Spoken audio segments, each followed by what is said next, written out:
কালকে আমি আর আমার ভাই মিলে গিয়েছিলাম বাড়িতে গিয়ে দেখি এত আম ধরছে, মানে আমি 2-4-5 বছরে এত আম ধরতে দেখিনি। এবার যত আম ধরছে, আর অনেক দিন ধরে এভাবে আম ছেকছি করে খেতে মন চাচ্ছিল, কিন্তু কাঁচা আম খুঁজে পাচ্ছিলাম না। আম বাজার থেকে কিনে খাওয়া একরকম লাগে, আর বাড়ি থেকে টাটকা গাছ থেকে পেড়ে আম খাওয়া আরেক রকম লাগে। টাটকা আম গাছ থেকে পেড়ে কেটে খাওয়ার মজাটাই অন্যরকম লাগে। আমগুলো গাছ থেকে পেড়ে কেটে ছুলে এরকম করে সেক্সি করে খেতে তো আরো দারুণ মজা লাগে। আমার ভাই তো আমগুলো সুন্দরভাবে মাখানো শুরু করে দিয়েছে, মরিচ, লবণ, ধনিয়ার গুঁড়া এবং বিট লবণ দিয়ে সেরকম করে মাখাইলে খেতেও কিন্তু দারুণ মজা লাগে। আর আমরা মনে হয় এই 3-4 বছর পর এভাবে আম মাখিয়ে খাচ্ছি। বাড়িতে যাওয়ার আগে থেকে আমি আর আমার ভাই পরিকল্পনা করে রেখেছি, বাড়িতে গিয়ে ঠিক এভাবে আম মাখিয়ে খাবো।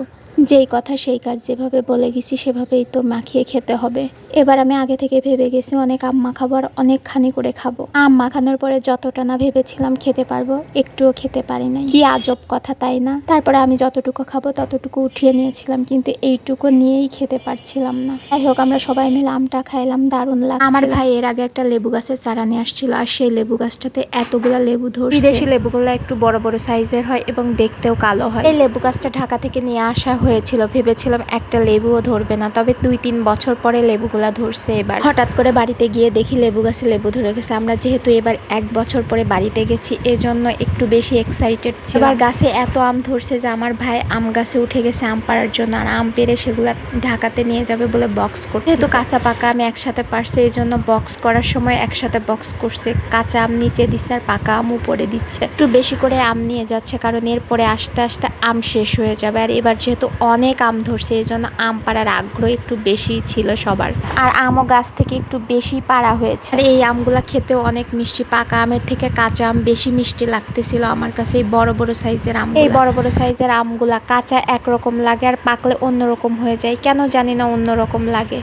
খেতেও বেশি একটা মজা লাগে না। গতবার আমের সিজনে বাড়িতে আসতে পারিনি, তাই এবার আমের সিজনে বাড়িতে আসছি যাতে কাঁচা আম বেশি করে খেতে পারি। অনেকদিন পর বাড়িতে আসলে অনেক মজা হয়, সবাই বাড়িতে আসে এবং সবার সাথে অনেক কথাবার্তা হয়। শুধু কাঁচা আমি না, পাকা আম অনেক পেরেছিলাম। এতগুলা পাকা আম পেরেছি, মানে গাছে কেবল হালকা পাতলা পাকা শুরু করেছে, সেই টাইমে আমরা আম পাড়তেছি। আমার আব্বু যেহেতু অসুস্থ, বেশি একটা আম গাছে উঠে আম পাড়তে পারে না, এই জন্য আমার ভাই বাড়িতে আসছিল, এই জন্য একটু বেশি করে আম পাড়া হয়েছিল। তবে এই আমগুলা কিন্তু টকে, আমগুলা কিন্তু খুবই মিষ্টি না। লবণ দিয়ে কিংবা চিনি দিয়ে খেতেও কিন্তু ভীষণ মজা লাগবে, তবে দুধ আর আম খেতে বেশি মজা লাগে। তবে আমার কাছে টক আম দুধ চিনি দিয়ে খেতে ভীষণ লাগে। আসলে যে যেটা পছন্দ করে তার কাছে সেটাই বেশি মজা লাগে, এটাই সব থেকে বড় কথা। তবে এবার আমের সাইজটাও বেশ সুন্দর হয়েছিল, খুব ছোটও হয়নি আবার খুব বড়ও হয়নি। শুধু কি আম পারলেই হবে, আম কেটে খেতে হবে না, এই জন্য আর কি আমি আম কাটা শুরু করে দিয়েছি। যাই হোক, সবাই ভালো থাকবেন, আল্লাহ হাফেজ।